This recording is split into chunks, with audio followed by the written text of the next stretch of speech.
아멘. 자, 우리는 지난번 말씀에 히브리서 사도가 신앙의 공동체에게 주었던 이제 마지막 권고와 축복과 약속의 말씀, 우리가 10가지 말씀을 살폈는데요. 자, 오늘은 11번째 말씀입니다. 15절과 16절을 보시면 이제 첫 번째 찬송의 제사를 드리자라고 그렇게 말씀을 해주고 있습니다. 자, 15절 다 같이 한번 합독하십니다. 그러므로 우리는 예수님으로 말미암아 항상 찬송의 제사를 하나님께 드리자. 이런 그 이름을 정언하는 입술의 열매니라 그랬습니다. 우리 그리스도인들의 열매 중에, 영성의 열매 중에 입술의 열매가 있고, 그 입술의 열매는 곧 찬송의 제사임을 알려주고 있습니다. 성경은 찬송을 제사라고 부르고 있습니다. 가장 중요한 것은 하나님은 성도들이 찬송을 드릴 때에 기본적으로 제사로 받으신다고 하는 것이죠. 어떤 사람은 찬송을 들을 때 단순히 노래라고 생각합니다. 그래서 여러분, 노래만 잘 부르면 되죠. 노래만 잘 부르는 사람을 우리는 가수나 성악가라고 합니다. 그런데 찬송은 노래만 잘 불러서 되는 것이 아닙니다. 왜냐하면 찬송을 받으시는 분은 대중이 아니라, 사람이 아니라 누구죠? 하나님이시기 때문에 그렇습니다. 가수나 성악가는 그 노래를 받고 듣는 대상이 사람들입니다. 그래서 사람을 기쁘게 하고 사람을 감동시키는 게 목적이라면, 찬송은 사람은 2차 원적인 문제고, 첫 번째가 누구께 드리는 거예요? 하나님께 드리는 것이기 때문에 하나님은 찬송을 제사로 받으시고, 그래서 우리가 찬송을 드릴 때는 기본적으로 제사는 영성이 있어야 되는 거죠. 제사는 기본적으로 영으로 드리는 거니까, 영이 없는 찬송은 하나님이 제사로 받으시기에 이제 협족하게 여기지 아니하시는 거죠. 그래서 사도 바울은 이 찬송은 이제 어떻게 드려야 하는지 기본 레슨을, 기본 자세를, 마음을 가르쳐 주고 있는데요. 우리 기독교가 찬송이 있다고 하는 것은 복입니다. 많은 종교 가운데 우리 기독교만큼 이 찬송의 영성이 있는 종교가 없습니다. 오죽했으면 불교가 부러워서 기독교의 찬송을 그대로 본따서 불창가를 만들었을까요?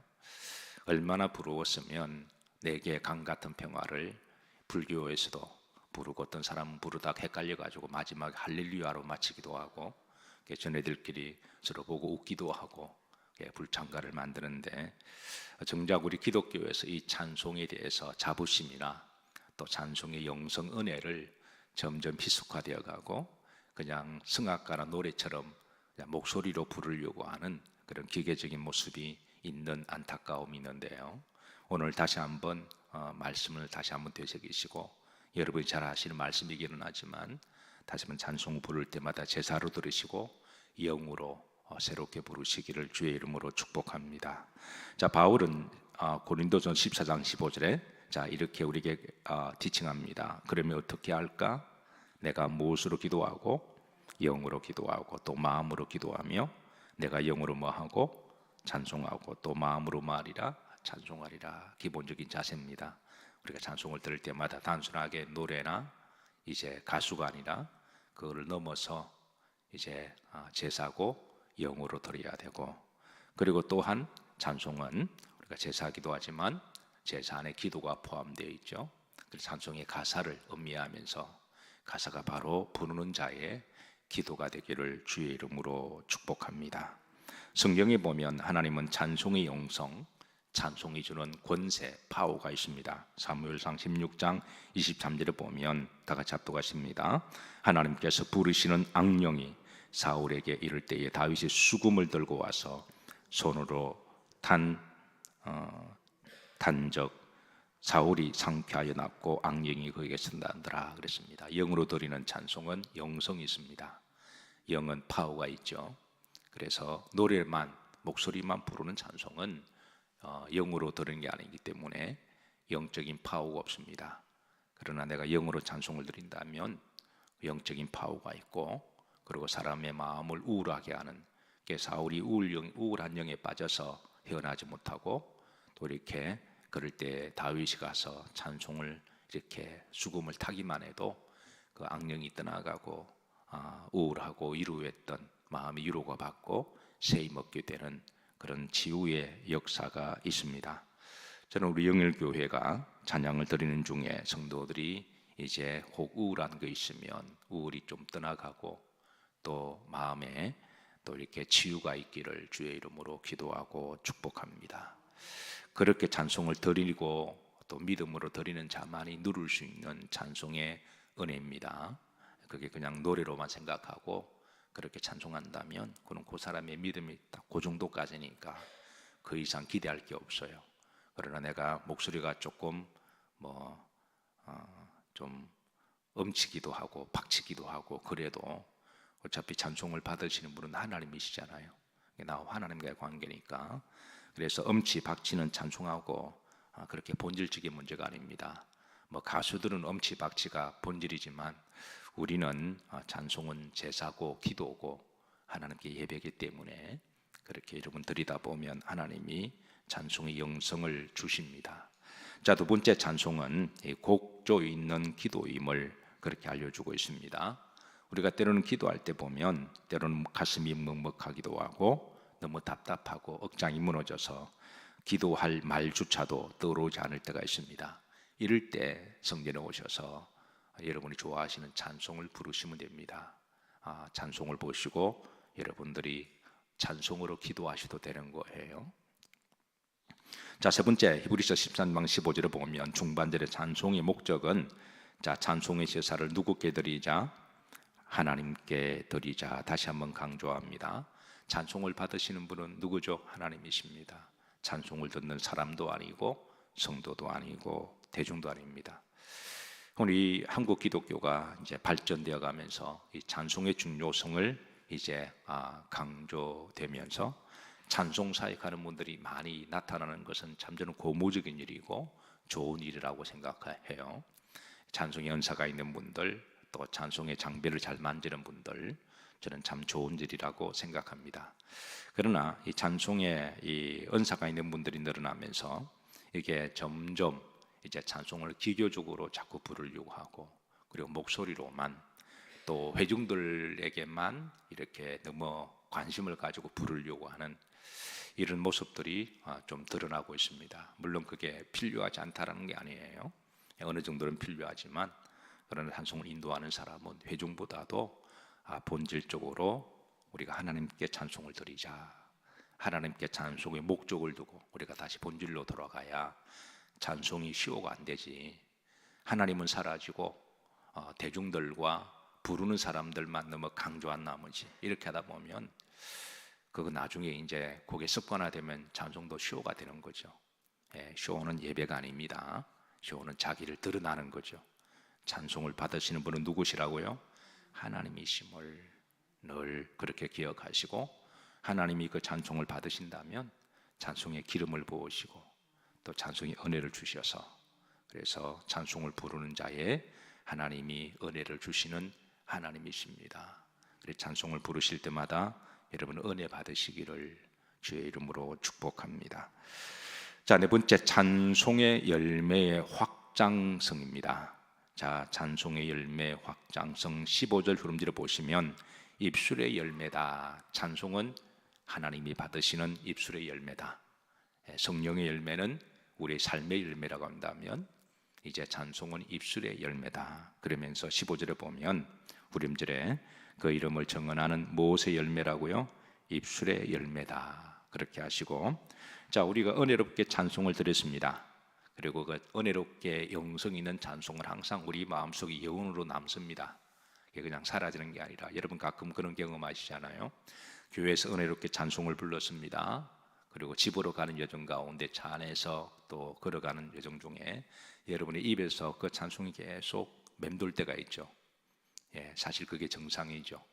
찬송 딱 끝나고 딱 잊어버리는 게 아니라 은혜롭게 찬송을 드렸다면 그 찬송의 영적인 파워에 잔영이 남아 있어서 그게 걸어가면서도 자기도 모르게 흥얼흥얼 나오기도 하고, 어떤 날은 집에 가서 하루 종일 그 찬송이 무의식적으로 내 입에서 나오는 것은 바로 그 영성의 잔영과 입술의 열매이기 때문에 그러한 것이죠. 그래서 이 입술의 열매가 여러분 찬송을 들으실 때마다 할 수만 있으면 하루 종일 여러분 입술 가운데 흥얼흥얼 거리시고, 그래도 세상 노래나 뽕짝보다 훨씬 낫죠. 그렇게 계속 부르시고, 또 할 수만 있으면 또 한 주 내내 이렇게 여운이 남아있기를 주의 이름으로 축복합니다.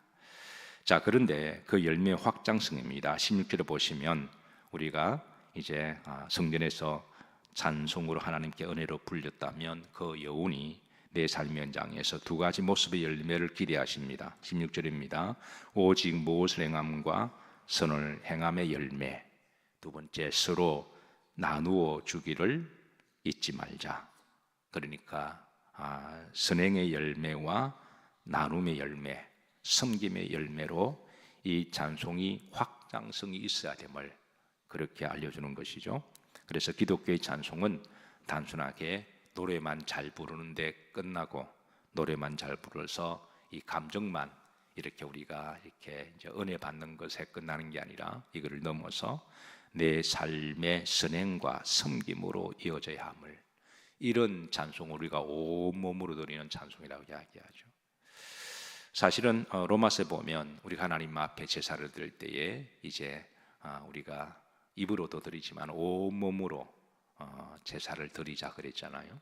그래서 우리가 온몸의 찬송은 우리가 교회에서 찬송을 드릴 때에 할 수만 있으면 온몸을 통하여, 뭐 손을 통하여, 또 몸을 통하여, 우리가 하나님께 온몸으로 찬양을 드려야 되지만, 그러나 그 찬양이 끝나고 내 삶으로 돌아가면 내 삶이 선행을 통하여 찬송의 춤을 추게 하시고, 또 남을 섬김을 통하여 이 몸의 찬송이라는 것이죠. 찬송은 기본적으로 입술로 부르지만 몸으로 드리는 찬양은 이제 선행과 섬김, 그것도 하나님이 찬송의 제사를 받으신다고 하는 것이죠. 그러니까 꼭 노래만 불러야 찬송이냐? 우리 몸이 하나님의 악기가 되어서,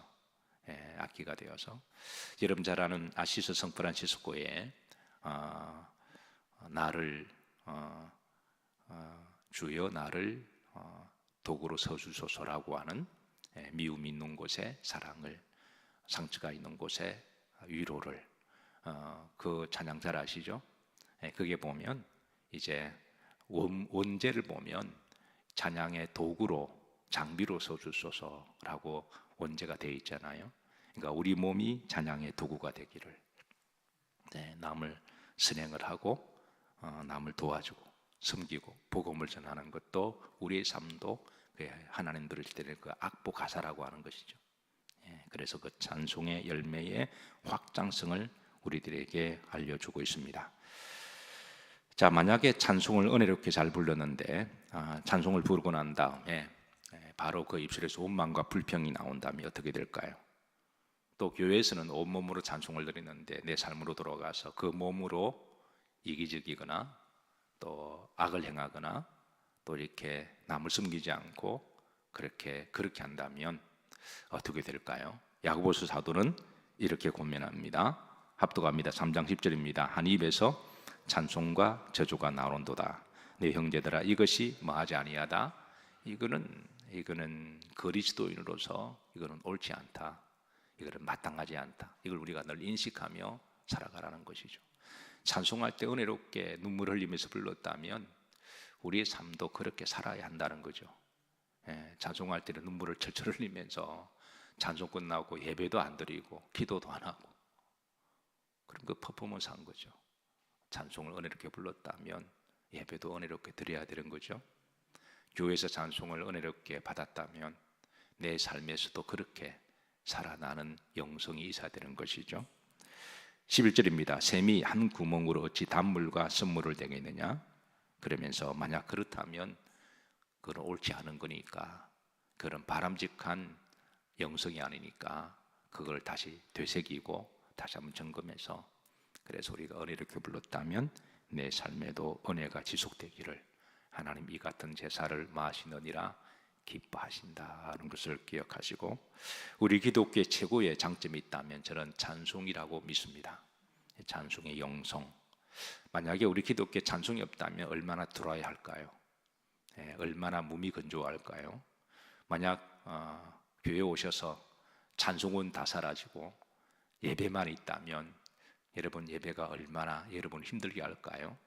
내 찬송이 있어서 함께 하나님께 제사를 올려드리고 또 찬송의 노래가 있어서 우리가 함께 기뻐하고 즐거워할 수 있는 이 찬송의 형성을 여러분 한평생 가져가시기를 여러분 것 되시기를 주의 이름으로 축복하고 이 찬송의 복이 있으시기를 주의 이름으로 축복합니다.